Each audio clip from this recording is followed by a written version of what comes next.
بسم اللہ الرحمن الرحیم۔ السلام علیکم اسلامی قلعہ کے معزز خواتین اور حضرات، آج کی ویڈیو میں ہم حضرت نوح علیہ السلام کا ذکر کریں گے۔ قرآن مجید میں بہت سی آیات ہیں جن میں حضرت نوح علیہ السلام کے بارے میں بیان کیا گیا ہے، اور مجموعی طور پر قرآن کی 29 صورتوں میں اس عظیم پیغمبر کے بارے میں گفتگو ہوئی ہے۔ اس کا نام 33 مرتبہ قرآن کریم میں آیا ہے۔ مؤخرین و مفسرین نے لکھا ہے کہ حضرت نوح علیہ السلام کا نام عبد الغفار یا عبد الملک یا عبد الاعلیٰ تھا، اور نوح کا لقب انہیں اس لیے دیا گیا ہے کیونکہ وہ سالہ سال اپنے اوپر یا اپنی قوم پر نوحہ گیری کرتے رہے۔ آپ کے والد کا نام لمک یا لامک تھا۔ حضرت نوح علیہ السلام اللہ کے پیغمبر تھے۔ آپ نے تقریباً 950 سال تک لوگوں کو اللہ کی طرف بلایا، مگر آپ کی قوم کا جواب یہی تھا کہ آپ بھی ہماری طرح عام آدمی ہیں۔ اگر اللہ کسی کو بطور رسول بھیجتا تو وہ فرشتہ ہوتا۔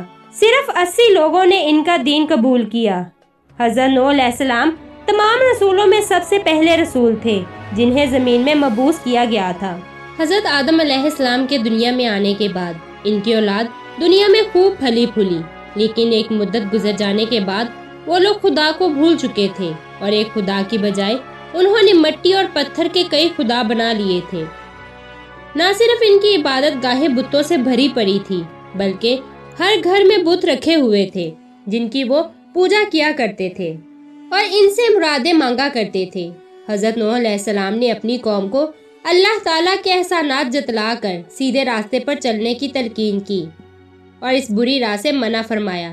ان لوگوں نے حضرت نوح علیہ السلام کا مذاق اڑایا اور کہا، بھلا یہ بتاؤ کہ تم نبی کیسے بن گئے؟ تم تو ہمارے جیسے گوشت پوست کے بنے ہوئے ہو اور ہم میں ہی پیدا ہوئے ہو۔ تم میں ایسی کون سی چیز ہے جس سے ہم تمہیں نبی سمجھے؟ اور اگر خدا کو نبی ہی بھیجنا تھا تو وہ کسی فرشتے کو نبی بنا کر بھیج دیتا۔ حضرت نوح علیہ السلام نے اپنی قوم کو اللہ تعالیٰ کے احسان جتلائے اور کہا، تم کو چاہیے کہ ان بیکار بتوں کی پرستش چھوڑ کر ایک خدا کی عبادت کرو، اور میں اس کی تم سے کوئی اجرت نہیں مانگتا، تمہارے ہی بھلائی کے لیے تم کو نصیحت کرتا ہوں۔ حضرت نوح علیہ السلام نے کوئی 950 سال تک اپنی قوم میں وعظت و تبلیغ کی اور کوشش کی وہ خدائے واحد کے سچے پرستار بن جائیں، مگر ان پر کوئی اثر نہ ہوا، بلکہ حضرت نوح علیہ السلام وعظت فرماتے تو ان کو مذاق و مستی میں اڑا دیتے، کانوں میں انگلیاں ٹھوس لیتے تاکہ ان کی آواز کانوں میں نہ پہنچ جائے۔ صرف چند لوگ تھے جو آپ پر ایمان لائے۔ قوم کی یہ سرکشی اور نافرمانی دیکھ کر حضرت نوح علیہ السلام نے اپنے رب کو پکارا کہ اے اللہ، میں تو اس قوم سے تنگ آ گیا ہوں، اب تو ہی اس سے بدلہ لے۔ اللہ تعالیٰ نے حضرت نوح علیہ السلام کو حکم دیا کہ ایک کشتی بناؤ، اور یہ بھی حکم دے دیا کہ دیکھنا اب کسی کی سفارش نہ کرنا، اب ان پر ضرور عذاب نازل ہو کر رہے گا۔ حضرت نوح علیہ السلام خدا کے حکم کے مطابق کشتی بنانے میں لگ گئے۔ اب آپ کشتی بنا رہے تھے تو قوم کے لوگ اس کا مذاق اڑا رہے تھے، تانے کس رہے تھے کہ کل تک تبلیغ کرتے رہے تھے، آج بڑائی بن گئے ہیں۔ کبھی کہتے کہ کشتی تو بنا رہے ہو، لیکن دریا کہاں سے لاؤ گے کشتی چلانے کے لیے؟ حضرت نوح علیہ السلام اپنے کام میں لگے رہے۔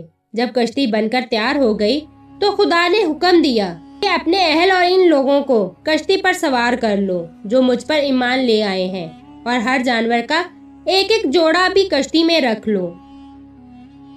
جب سب لوگ کشتی میں بیٹھ گئے تو خدا کے حکم سے زمین پھوٹ پڑی اور اس کے ساتھ ہی موسلادھار بارش شروع ہو گئی۔ زمین پر پانی بڑھنے لگا اور حضرت نوح علیہ السلام کی کشتی پانی میں تیرنے لگی۔ پانی بڑھا تو حضرت نوح علیہ السلام نے دیکھا کہ ان کا ایک بیٹا جس کا نام کنعان تھا پانی میں ڈوبنے لگا ہے۔